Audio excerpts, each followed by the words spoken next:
if you find yourself in a situation, whether it be a country, a platoon, a team, where there is clear leadership and a group of people who adhere to that leadership, if the people are divided, it's always the responsibility of the leader.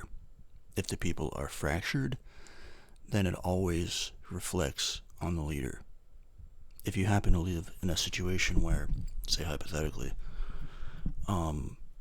leadership wanted fracturing, they wanted people splintered, then you could very, very easily achieve that as leaders. All you have to do is say and do things that cause that. It's going to happen. It has a 100% chance of happening. It's not as if there's some, sometimes it's the group and sometimes it's the leader. It's always the leader. If you see disharmony, disunity, a lack of unity in any way whatsoever, you can always look at who's been in charge and investigate what they've said and what they've done and see the exact cause and effect of this fracturing, and also leaders among leaders as well. There should never be any confusion about responsibility on this front. And in that same vein, leaders are responsible for unifying. You should not rely on the group to self-unify. If a group starts unifying, it means there are leaders or a leader who is coming up through it, unifying it. The group is never going to just unify without a leader. It has to have one. It is as essential to the left eye as the right, and, all pairs of opposites. It's one of those sets of opposites. The leader and the led. It's not so black and white as that, because they obviously have a heavy influence on each other. The leader gets feedback from the group, and the group gets feedback from the leader, and it's kind of this single process. You could call it cohesion. You could call it societal health. You can call it whatever you want, but it is this relationship that, if you just look at it from an unplugged point of view, as if you have no stake in it, it becomes increasingly obvious. And you're in a piss poor situation if your leaders are speaking and behaving as if they are part of the group. They are above the group. They are in a way separate from the group. They're like a father to his children, intimately bound to the family, but still somehow this source of authority that there's a bit of a demarcation. It's subtle, but it has to be there. You end up in that situation where you end up concluding it's like you want to be friends with your kids, of course you do, but you're a father. You're first. You are the source of authority. You're the leader. Just as well with the mother. There is this demarcation where the parents are the item, divisible, intimately bound, but still divisible within the family. And it's just the way it is. I wish you could negotiate that and sort of work your way around that and try to figure out something different. But if the parents start squabbling with the kids, then you're rudderless. If you start acting like the kids, you're rudderless. You have absolutely no chance. You will just sort of tumble along without any kind of purpose, seemingly, outside of the tumbling, And the same goes for a team or a country. If a country is divided, it's kind of easy to blame the divided people and look at them and say, how are you so divided? Like, what's wrong with you? Well, why do you think that? Why are you speaking with such conviction in this way about this thing? And then there's this other person saying the exact opposite with just as much conviction. And none of you are selling each other on any of this shit. Like, none of you are persuading anyone. Who are you talking to? What are you saying and why? Why are you, like, screaming these words with your veins bulging out to no one that does nothing? If anything, you're just more of a symbol of what leadership has done.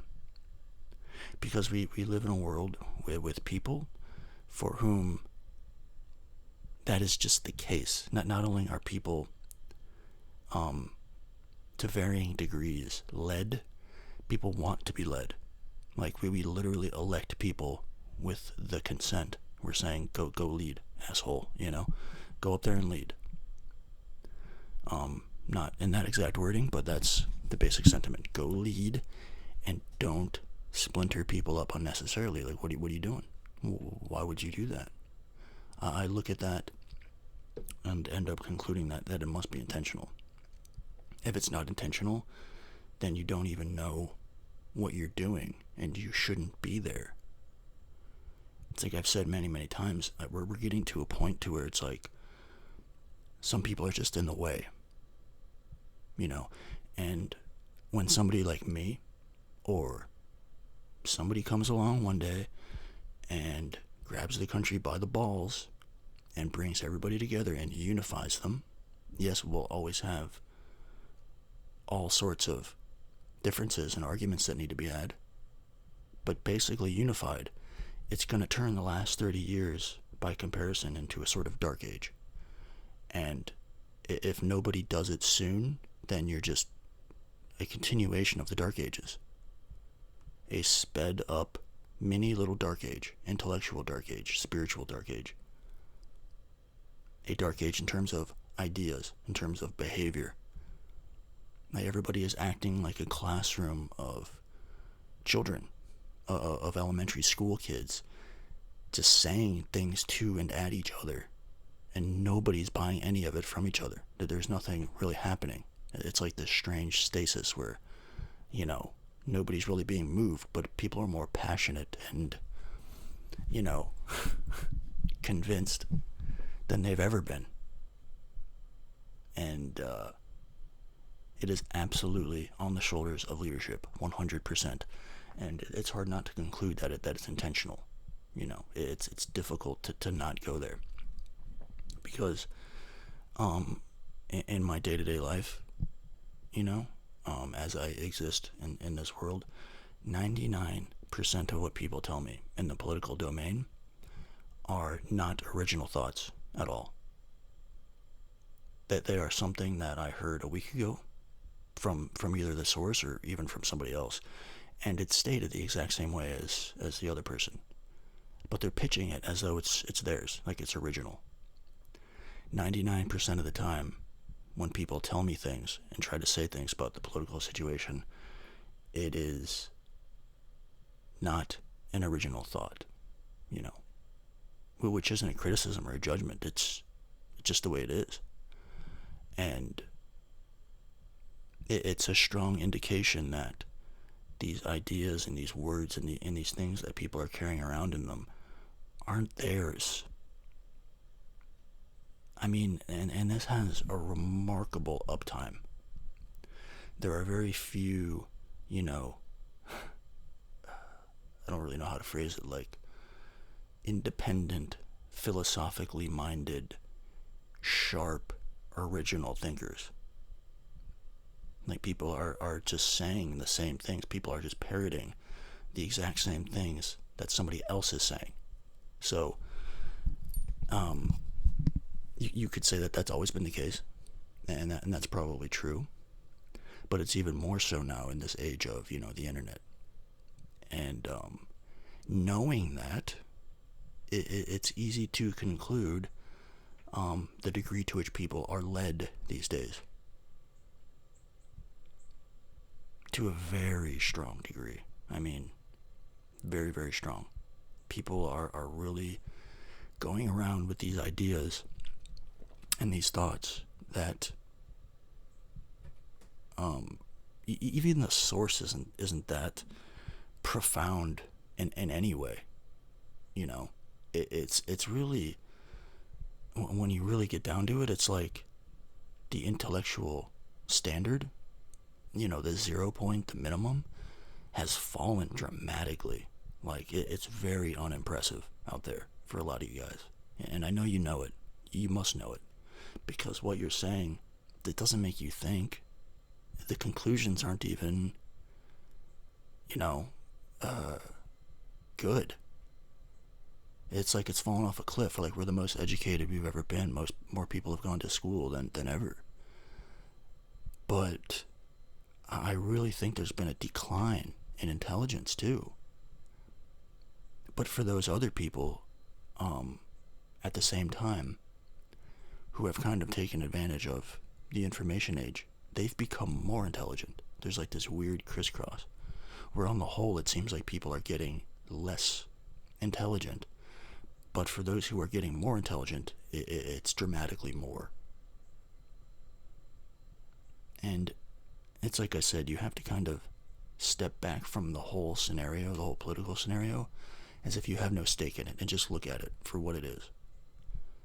And across the board, the leaders and those who are led are part of the same mass. That divisible line isn't there. They actually sometimes seem beneath those who are led. Like, they just seem like they're part of the same ball, like without any external hand or finger navigating where it goes. It's like it's rolling down a hill, or it's rolling in varying directions, and there's no intent on it at all. Maybe there's some lower level intentions, like for just raw power, or to accrue wealth, which are lower tier intentions that are boring and, easily sniffed out. And at the same time, we elect these people. So it like I said, goes back and forth. It's not only are these leaders massively failing people who want to be led, but we're picking them at the same time. So responsibility comes back to you. And it's like people let these people come along and manipulate them. And you don't see it. And maybe you do, and you don't care. Maybe we've lost so much that we need to get back, that we really don't care who the person is, as long as they're roughly subscribing to the same worldview, political party, let's say, which just isn't going to cut it, guys. It's not good enough. It's not going to do. I would flip a political party overnight if a candidate came along who kind of just cut through all of it and actually said statement after statement, forming paragraph after paragraph, that was original, that was of them, that came from their own soul, that clearly was an extension of a sort of thinking that was able to see clearly and just wasn't part of the mass. And you listen to the shit they say, like the people who are supposed to be leaders, and it really is like children. Like when I was younger, and even when I look back at older footage, from like maybe the 90s and back, listening to leaders speak, it actually kind of feels like they know something that I don't. Like they have an inside edge. Like they might actually be smarter than me. They might be more intelligent. That there might be a lot of value in giving them the reins, because they seem like they got their shit pinned up. But now, I am definitely looking down. Like it's definitely a terrible class of leaders who are, it appears incapable of unifying. That they can't do it. They're mired in the mass, and they're mired in lower thinking and lower motivations, and they're so much part of the collective that they can't do it. I really think there's a level of intelligence that one must have in order to effectively lead people, grab them by the balls, and take them where they want to go. Of course, democratically, legally, across the board the American way. But still, extremely doable, waiting to be done, but nobody can do it. And it's kind of pathetic. Like, you really think to yourself, like, is this it? Are you the best we have? There's no way that's true, because I know people who are better and smarter than this. Like, this isn't it. But it's embarrassing because the entire world is watching.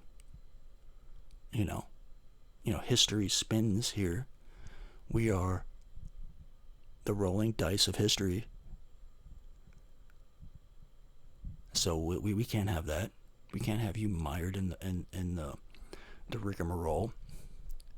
We need a dividing line.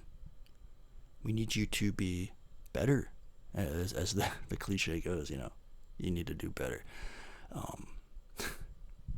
Never thought I'd actually say that, but you do. You really do. And if you don't, you're going to be left behind and considered the Dark Ages, dude. Like, do you want that? Do you want to be thought of as the early 21st century Dark Ages? Because that's what's coming. Somebody is going to come along, a new class of people, and properly lead and bring people together. Because I promise you, people are dying for it. People don't want to be reminded over and over again of the toxicity and the darkness and the stupidity that leadership keeps bringing about over and over. People want to be back into the light. And how do you not see that? How are you not capable of doing that? Like, that's the relationship between the leader and the led. The leader needs and wants to lead. The leader has a place. The leader understands what we all have in common, that we all want the same thing, but there are differences. And the led wants the leader to bring that out, to take us to that destination. And it's a constant disappointment if you put yourself in that position and you don't do that.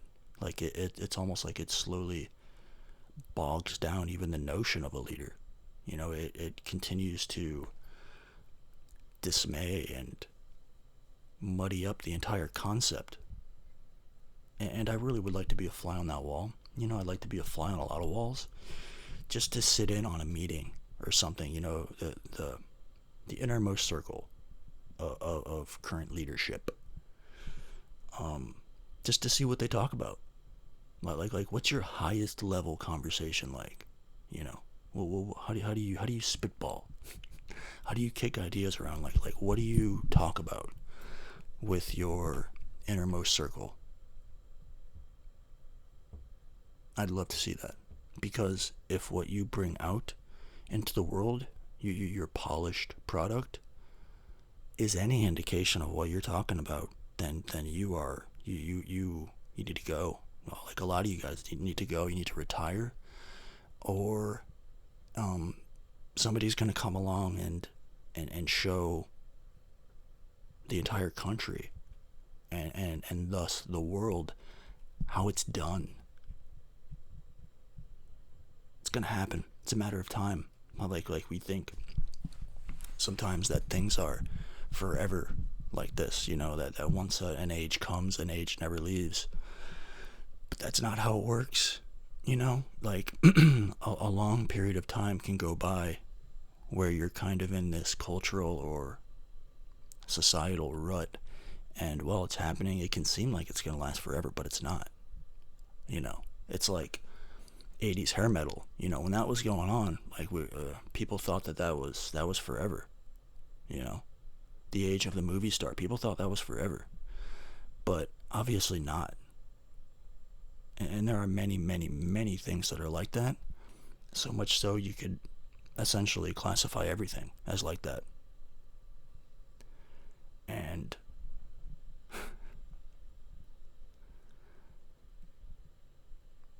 it's just an interesting time. I mean, I know that some people get it. There are a few bright spots, but you have to start from a simple location, and that would be, do you care about this place? Like, let's just start there. That's the first thing I would ask somebody. Do you care about the United States and its future at all? Like, is that in your wheelhouse? That's what I would ask first. And then I would ask, what is the United States in your opinion? What is it? What should it be doing? And if you gave me an answer that was like a word salad type situation or like circle speak, I would I would probably laugh, to be honest, because part of me would expect that. Part of me would expect the current cast of leaders to not have an answer for that, to not have a well thought out philosophy on what this territory exists for. And there's so much to think about. And there's almost 250 years of history to reference. And so much has happened. And so much can be done. It's like, sometimes you just need to say something that shows that you have a fire burning in you. And this fire needs to be strong enough that it actually casts off enough heat or smaller flames or sparks so that it might come in contact with another person and light them up too. Like, it needs to be a spreadable, heated flame that has something to do with your desire to see as many people in this territory as well off as possible. Across the board. Like, if you can think about that, then the answer to every question is already answered. Any question that could come to you has a ready-made answer if that's what you're trying to do. And you will unify everybody because of that, and that alone. Because that's what everybody here wants too, obviously. Like, there are levels to what we want. You know, there's the outermost level, and then the finest, most granular, detailed level, all the way down to the family, down to the individual, you know, where every preference exists and there are multiple differences. But on your way to that granular level, there are massive, obvious levels that involve huge amounts of overlap, like huge amounts of overlap. We all mostly want the same thing. And this party stuff, like this toxic, just idiotic way of talking about things, it is just, it's not leading. It isn't. It's constantly making things worse. And sometimes people act like human beings are a malleable mass that will just download anything that you say and consider it true. And while there are people, I guess you could say, who are kind of close to that, there are massive levels in between, you know. It's like some people are more susceptible to things than others, and we should actually, like, take care of those people, you know. We shouldn't view them as objects to be moved under whatever we want to attain whatever ends we want. We shouldn't just view them as, you know, dummies that we're trying to hoodwink and vote for us or support us or get them to argue on our behalf and view that in some cynical way. You know, the people who are most susceptible to buying lies should be the people that we take care of the most, because those are the people who need it the most, to be honest. Like, they're the more skeptical people as you move up the list, who are harder and harder to become true believers, so to speak. They don't need you as much. You know, they're the hardest to persuade, and you need them the most, but they don't need you as much. And in really, really good irony, if those people, if the skeptical ones see you really taking care of the ones who are easily persuaded, it goes a long way in persuading them. Like, how is that not easily seen? You need to take care of the most susceptible, and I don't mean like just buy everything for them or give them money. I mean like don't treat them like they're stupid. Like even if you could classify somebody that way, like don't treat them that way. Like take care of them via ideas and how you present them. It's like, what are you doing? Like why? Well, I don't. Sometimes it's hard to comprehend why people speak the way they do. You wonder why there's like this Christian revival. It's because people see so much darkness in the world. And there's already enough darkness. There's already enough bad shit going on. It's like we don't need people who are supposed to be leading, just spreading it like it's their mission. It's like who are you consulting? Who is the brain behind what you're doing? And why are they doing what they're doing? Like, where does this all lead back to? And why? It's like I said, I'd like to be a fly on a lot of walls. But a lot of good things have come from the last 20, 30 years, A lot of good people. But in terms of the political scene, it is a dark age, for sure. And it's the leadership's responsibility. They are responsible. All of them. For all the ones that tried their hardest to get in that position and failed. Not just in terms of like economically or, palpable, measurable, statistical progress, but like on the level of humanity. Like the shit that's been said and done is just should be ashamed, should be apologizing. It's like the country needs a father. Both parties need a father. That's what I end up arriving at, because everybody is just out of control, acting like kids.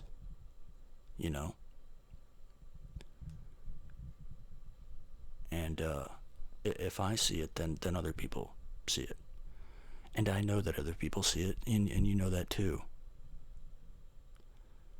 And I'm